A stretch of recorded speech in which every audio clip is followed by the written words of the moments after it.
त्या इकडे महाविकास आघाडीचा महाराष्ट्रातला हा परफॉर्मन्स बघताना मात्र खरंच हा आकडा इतका बदललेला असेल. आता हा पुन्हा कल किती मानायचा, हा पुन्हा कलच आहे. महायुती 19 आणि मवी 28 वर आहे. आणि भारताच्या पातळीला सुद्धा की ब्रेकिंग न्यूज काय ते आपण बघूयात आपल्या हेलिकॉप्टरच्या माध्यमातून. राज्यात 3 केंद्रीय मंत्री पिछाडीवर, राज्यातील 1 मंत्री पिछाडीवर आहेत सध्या.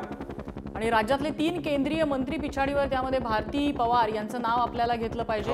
त्याचबरोबर रावसाहेब दानवे पिछाडीवरती आहेत आणि राज्यातले मुनगंटीवार, सुधीर मुनगंटीवार हे पिछाडीवरती आहेत. कपिल पाटील सुद्धा पिछाडीवरती आहेत भिवंडी मधनं. ओम देशमुख अपडेट देत आहेत. ओम, मंत्र्यांना जनतेचं पाठबळ मिळेल अशी साधारण शक्यता वर्तवली जात होती, मात्र जसं प्रसन्नने शब्दप्रयोग वापरला, भ्रमाचा भोपळा फुटलेला आहे.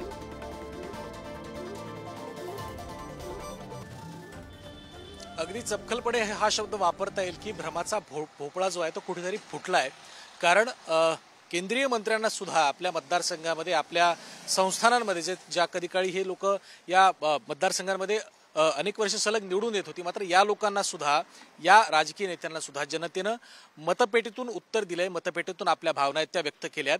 कपिल पाटील असोत किंवा रावसाहेब दानवे असोत, यांचं जे लीड आहे ते फारसं मोठं आहे असं आपण सध्या तरी म्हणू शकत नाही. मात्र भारती पवार यांचं जे काही लीड आहे आणि सुधीर मुनगंटीवार यांच्या विरोधात, भारती पवारांच्या विरोधामधलं लीड आणि सुधीर मुनगंटीवारांच्या विरोधामधलं जे काही लीड आहे ते अत्यंत सूचक आहे. भाजपच्या मनात धडकी भरवणारं लीड आहे. कारण प्रतिभा धानोरकर या सातत्यानं 20 ते 25 हजारांपेक्षा अधिकच्या लीडनं पुढे जात आहेत.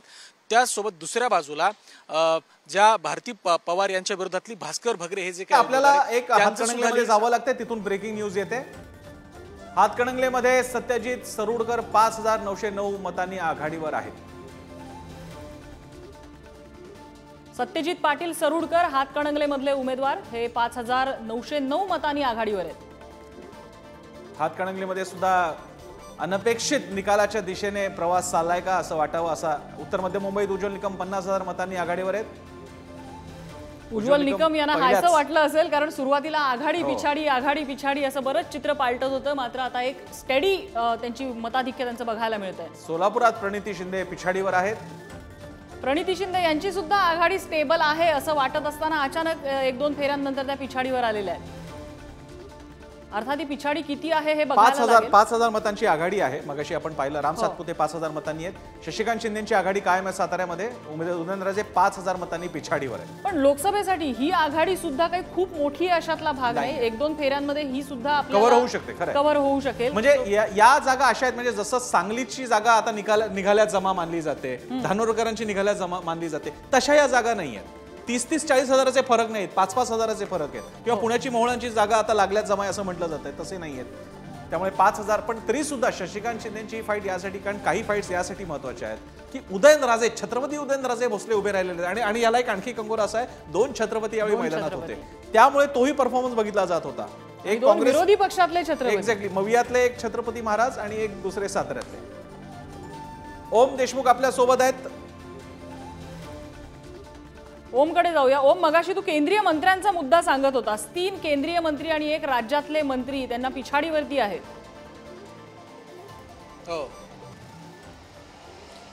अगदी बरोबर आहे. राज्यातले मंत्री आणि भाजपचे हेवीवेट नेते ज्यांना समजलं जातं, जे कधी काळी भाजपचे प्रदेशाध्यक्ष सुद्धा होते, सुधीर मुनगंटीवार, हे सातत्यानं गेल्या अनेक फेऱ्यांमध्ये पिछाडीवरती आहेत. त्यांच्या विरोधामधल्या ज्या काही उमेदवार आहेत, प्रतिभा धानोरकर, या सातत्यानं लीड घेत आहेत. 25 ते 30 हजारांच्या वरती हा सातत्याने आकडा फ्लक्च्युएट होतोय.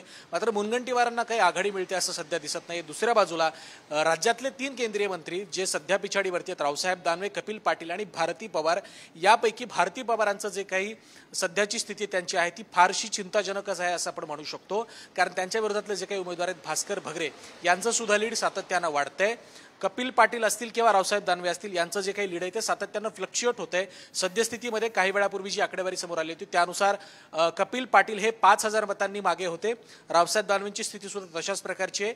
दुसऱ्या बाजूला जे दुसरे केंद्रीय मंत्री आहेत, नारायण राणे, यांचं जे काही लीड आहे ते चांगल्या प्रमाणात आहे. 7-8 हजारांचा आकडा त्यांचा सुद्धा मध्यंतरी आला होता. कुठेतरी नारायण राणेंना यामधून दिलासा मिळतोय. याचा अर्थ की कोकणामध्ये जे काही भाजपनं प्रयत्न सुरू केले होते, रायगड असेल किंवा रत्नागिरी सिंधुदुर्ग असेल किंवा अगदी पालघर असेल, या जागांवरती भाजपला यश मिळतंय असं सध्या दिसतंय. या जागांवरती भाजपनं रवींद्र चव्हाणांना उतरवलं होतं, यांची जबाबदारी त्यांच्याकडे दिली होती. त्यामुळे कुठेतरी या जागा सेफ करण्यामध्ये भाजप आणि महायुतीला यश येते. मात्र धक्कादायक पद्धतीने ज्या काही जागांवरती भाजपला माघार घ्यावी लागते, यातून कुठेतरी भाजपचं गणित बिघडलंय असं सध्या दिसतंय. भाजप प्रदेश कार्यालयासमोर मी काही वेळापूर्वी होतो तेव्हा जी दृश्य आपण पाहिली की भाजपकडनं भव्य तयारी करण्यात आली होती. मोठा लाईव्हचा सेटअप असेल किंवा फटाके असतील किंवा या सगळ्यांची या ठिकाणी त्या सगळी आयोजन करण्यात आलं होतं, त्याची सोय करण्यात आली होती. मात्र भाजप कार्यालयासमोर भाजपचा कुठलाही बडा नेता फिरकलेला नाही. उलट पक्षी सध्या मी सागर बंगल्यासमोर आहेत, जिथं देवेंद्र फडणवीसांचं शासकीय निवासस्थान आहे. या ठिकाणी भाजपचे अध्यक्ष, महाराष्ट्र प्रदेश अध्यक्ष चंद्रशेखर बावनकुळे आणि भाजपचे नेते उपमुख्यमंत्री देवेंद्र फडणवीस यांच्यामध्ये सातत्याने गेल्या काही वेळापासून चर्चा आहे. नक्कीच. ओम, आपण तुमच्याकडे येऊयात परत. तुर्तास आपण जरा बघूयात की देशात आता काय परिस्थिती आहे, सगळ्या राज्यातली जरा टॅली आपण बघूयात. सध्या देशाचा विचार करायचा झाला तर 291 जागी एनडीए आघाडीवरती आहे आणि 231 जागी इंडिया आघाडीनं आपली मुसंडी